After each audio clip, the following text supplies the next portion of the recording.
अस्सलाम वालेकुम। उम्मीद करता हूँ कि आप सब बखैर आफियत होंगे। आज इस लेक्चर में हम तरकीब नहवी इसको समझने की कोशिश करेंगे और इसकी अमली मिसालें आपके सामने पेश करेंगे। तरकीब नहवी क्या है? सबसे पहले ये जानते हैं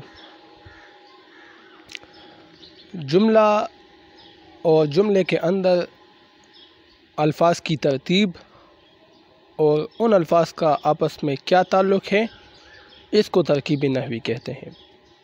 मसलन एक जुमला है, जो भी है जुमले के अंदर लाज़मी तौर पर अल्फाज होते हैं, तो उन अल्फाज की तरतीब कैसी है और उन अल्फाज का आपस में ताल्लुक़ क्या है, इसको तरकीब नहवी कहते हैं। ये बहुत ही एक अहम टॉपिक है। बाज़ औक़ात सवालात भी आते हैं कि फ़लाँ जुमले की तरकीब नहवी कीजिए, फ़लाँ की तरकीब नहवी कीजिए।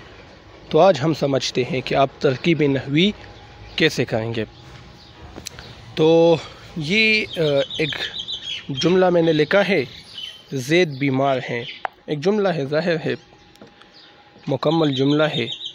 अब ज़ैद लफ्ज़ आप देखिए, ज़ैद ये इसम है, बीमार लफ्ज़ देखिए ये भी इसम है, और ये है फ़ेल नाक़िस है। फ़ेल नाक़िस मतलब वो लफ्ज़ जो जुमले को, वो हर्फ जो जुमले को मुकम्मल करता है। तो है, था, हूँ, ते, ये जितने भी अल्फाज हैं जो जुमले के आखिर में आते हैं, इसको हुरूफ़ नाक़िस कहते हैं। तो है लफ्ज़ यहाँ हर्फ नाक़िस है। ज़ैद बीमार हैं, ज़ैद भी इसम है, बीमार भी इसम है फ़ेल नाक़िस है। अब ये जुमले इस्मिया है। जुमले इस्मिया में मसनद और मसनद इलैही दोनों इसम होते हैं, यानी जो बात की जाती है उसको मसनद कहते हैं, जिसके हवाले से बात की जाती है उसको मसनद इलैही कहते हैं। अब ज़ैद के हवाले से यहाँ बात हो रही है कि वो बीमार हैं, तो ये बीमार लफ्ज़ मसनद है, और ज़ैद के हवाले से चूँकि बात हो रही है कि ज़ैद बीमार है, तो ये मसनद इलैही है। तो जब मुस्नद और मुस्नद इलैही दोनों इसम हो तो इसको जुमले इस्मिया कहते हैं। जुमले इस्मिया में मुस्नद को ख़बर कहते हैं, जबकि मुस्नद इलैही को उसको मुब्तदा कहते हैं। जो ख़बर होती है, यह हम मसलन इस जुमले में बीमार ज़ैद के हवाले से ये ख़बर है कि ज़ैद बीमार हैं, तो ये बीमार लफ्ज़ की ख़बर हैं, जबकि ज़ैद ये मुब्तदा है, ज़ैद के हवाले से ये ख़बर है।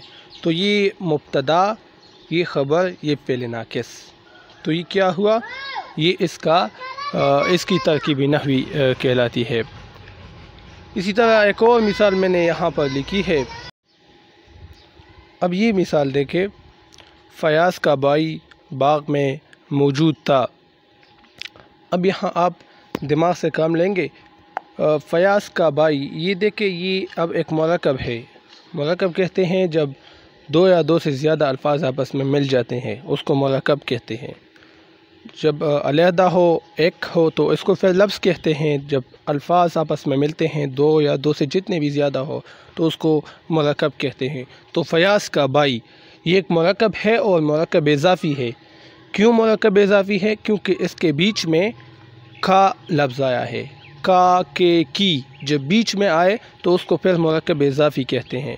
फ़याज़ का भाई, तो ये यहाँ आप देखें, फ़याज़ लफ्ज़ और बाई लफ्ज़, फ़याज़ का बाई, आपस में दोनों का ताल्लुक़ है, फ़याज़ का बाई।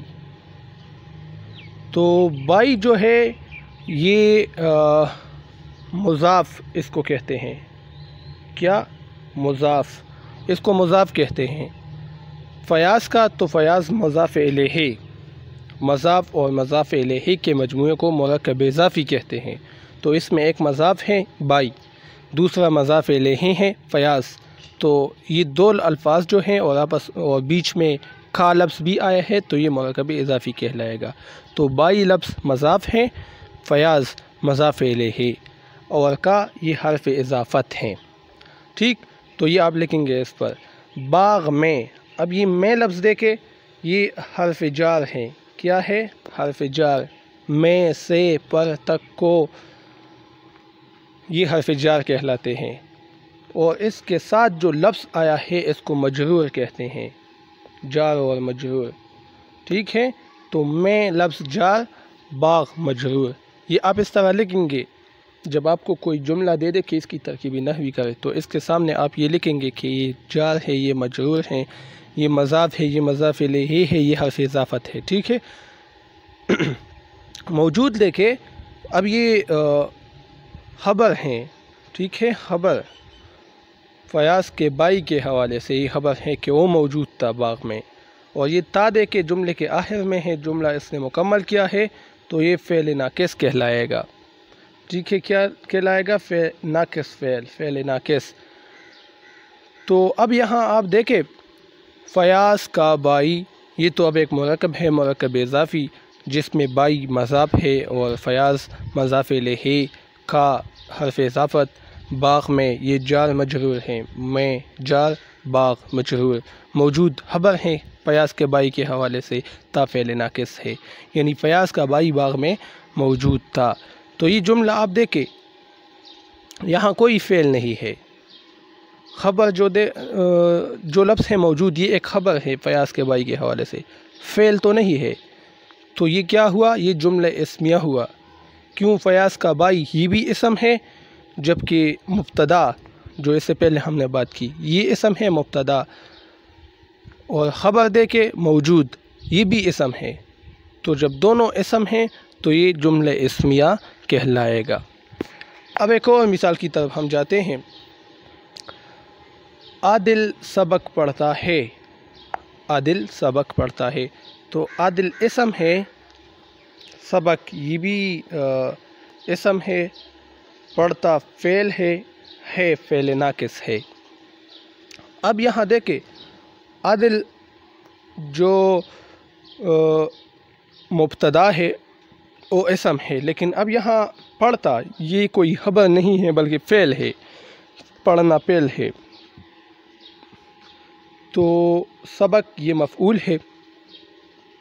اب فاعل، فعل، مفعول تینوں موجود ہیں اور آخر میں فعل ناقص ہے، تو جب یہ تینوں موجود ہو اور ساتھ میں فعل ناقص بھی ہو تو اس کو جملہ فعلیہ کہتے ہیں، کیونکہ یہاں جو مسند ہے وہ فعل ہے، مسند یعنی جو بات ہوتی ہے، جو خبر ہوتی ہے اس کو مسند کہتے ہیں، اور جس کے حوالے سے اس کو مسند الیہ کہتے ہیں، تو مسند یہاں وہ فعل ہے، مسند الیہ جس کے حوالے سے بات ہو رہی ہے عادل، تو اسم ہے، ظاہر ہے، تو جس جملے کا مسند فعل ہو اور مسند الیہ اسم ہو اس کو جملہ فعلیہ کہتے ہیں۔